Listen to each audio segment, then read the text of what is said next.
الله الرحمن الرحیم یوم تأتی، جس دن آئے گا، کل نفس، ہر متنفس، تجادل عن نفسها، کوشش کرتا ہوا اپنے بچاؤ کی، وتوفا، اور پورا پورا بدلہ دیا جائے گا، کل نفس، ہر متنفس کو، ما عملت، اس کے اعمال کا، وہم لا یظلمون، اور ان میں سے کسی پر ظلم نہیں ہوگا۔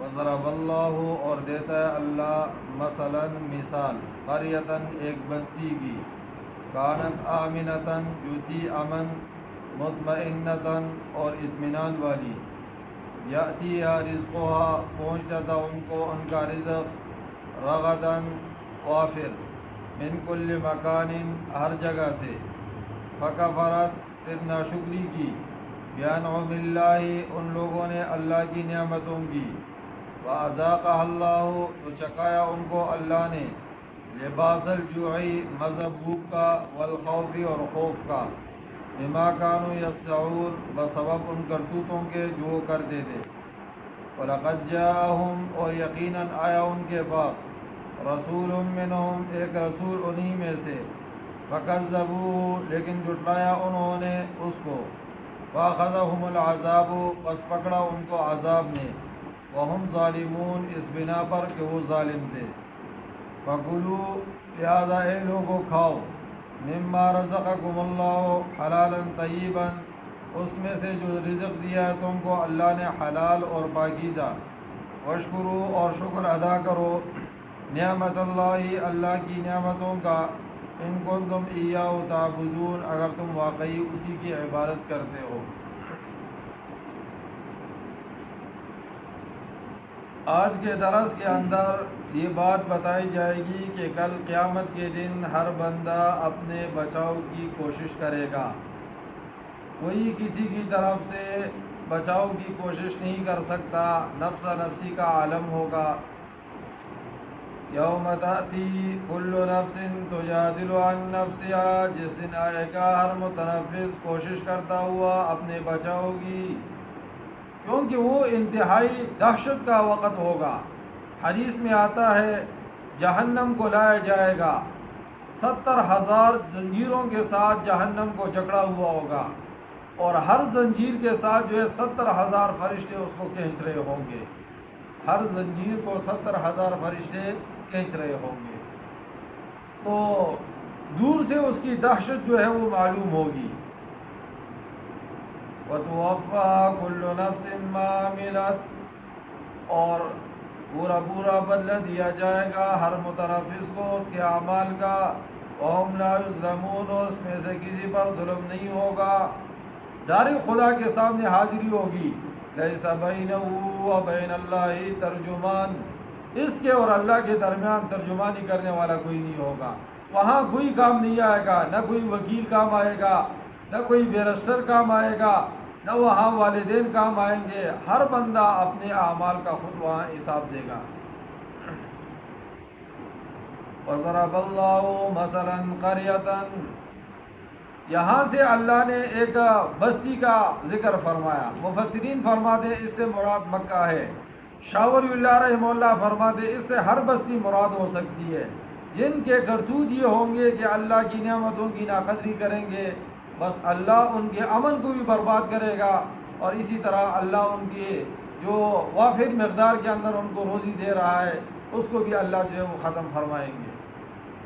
وَضَرَبَ اللَّهُ مَثَلًا قَرْيَةً، اور دیتا ہے اللہ مثال ایک بستی کی، کانت آمنتاً، جو تھی امن والی، مطمئنتاً، اور اطمینان والی، مراد مکہ مکرمہ۔ ابراہیم علیہ السلام نے دعا کی تھی، یا اللہ اس کو امن والا بنا، یا اللہ میں نے اپنے بیٹے یہاں پر چھوڑ دیے ہیں، ان کو وافر مقدار میں روزی عطا فرما، تو وہاں امن بھی تھا اور لوگ بڑے مطمئن ہو کر وہاں نعمتیں استعمال کرتے تھے۔ یاتیہا رزقہا رغداً، پہنچتا تھا ان کے پاس ان کا رزق وافر مقدار میں، من کل مکان، ہر جگہ سے۔ اب بھی عرب میں جاؤ تو مکہ مکرمہ میں دائیں بائیں کھیتی باڑی کا یا جو ہے نا اس طرح کوئی نظام نہیں ہے، لیکن دنیا جہان کا آپ کوئی پھل دیکھے تو آپ کو وہاں ملے گا۔ فَكَفَرَتْ بِأَنْعُمِ اللَّهِ، پھر ناشکری کی ان لوگوں نے اللہ کی نعمتوں کی۔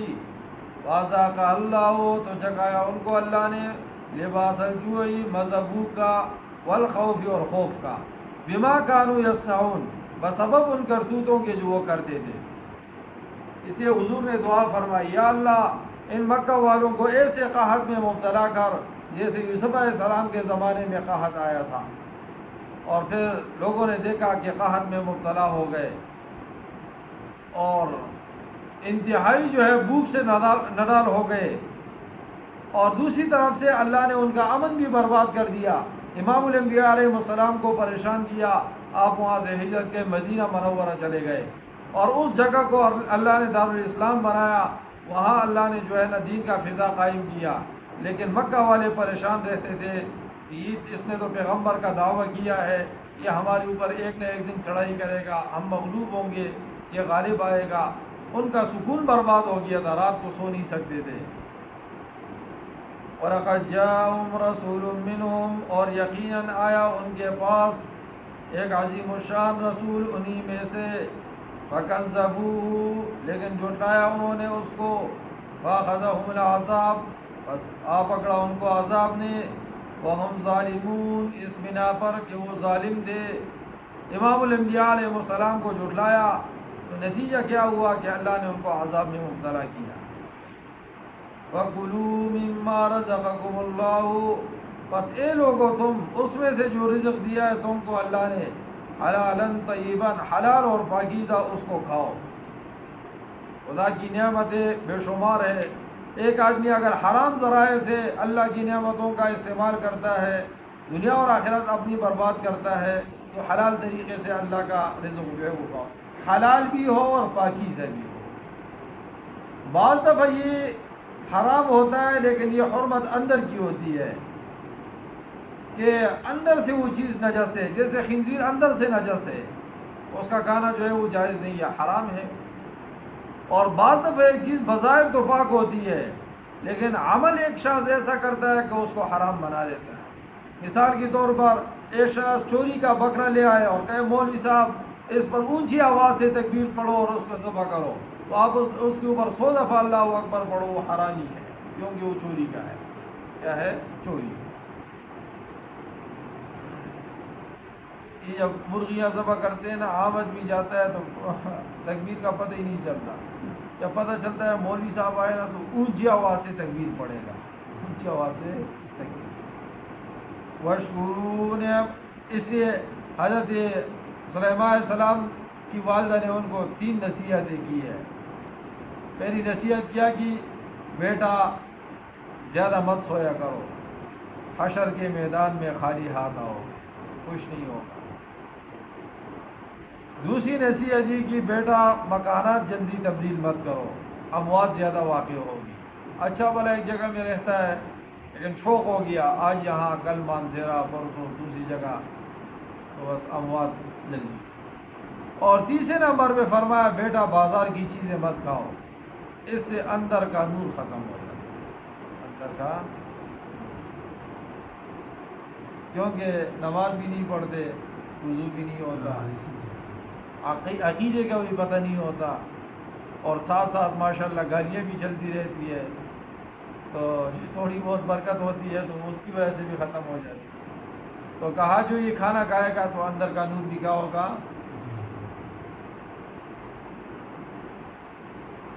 اس لیے اپنے گھر کی حلال عورتوں کے ہاتھوں کا بنا ہوا کھانا جو ہے وہ کھا لیا۔ بعض دفعہ ضرورت ہوتی ہے، مجبوری وہ ایک الگ چیز ہے۔ ہم نے تو اپنے اکابر کو دیکھا کہ کئی اکابر کے ساتھ ہم گئے تو راستے میں بھوک سے ہمیں بھی مار دیا۔ خود جو ہے نا افغانستان کا سرخ رنگ کا سیب لیتے تھے، جیب میں چاقو پڑا ہوا ہوتا ہے، اسی کو کھاتے تھے، کھانے کا نام و نشان نہیں۔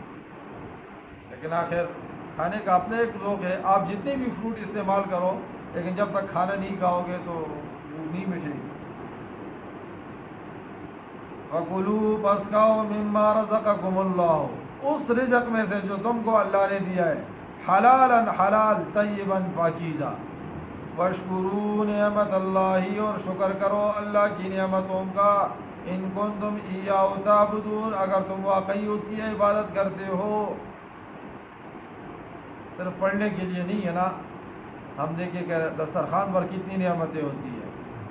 کبھی ہم نے کھانا کھانے کے بعد دعا کی الحمدللہ الذی اطعمنا وسقانا وجعلنا، یاد تو سب کو ہے لیکن پڑھا کتنے لوگوں نے ہے؟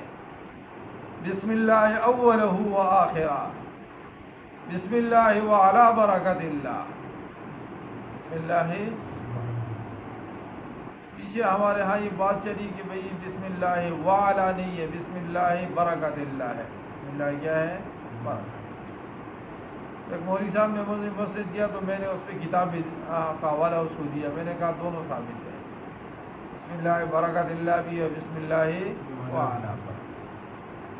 اب ہم جب مدرسے میں چائے پیتے ہیں نا تو ایک مولوی صاحب ہے اونچی آواز سے پڑھتا ہے بسم اللہ برکت اللہ۔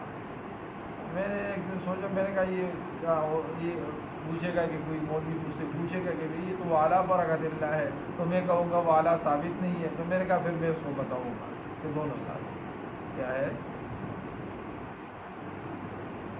اچھا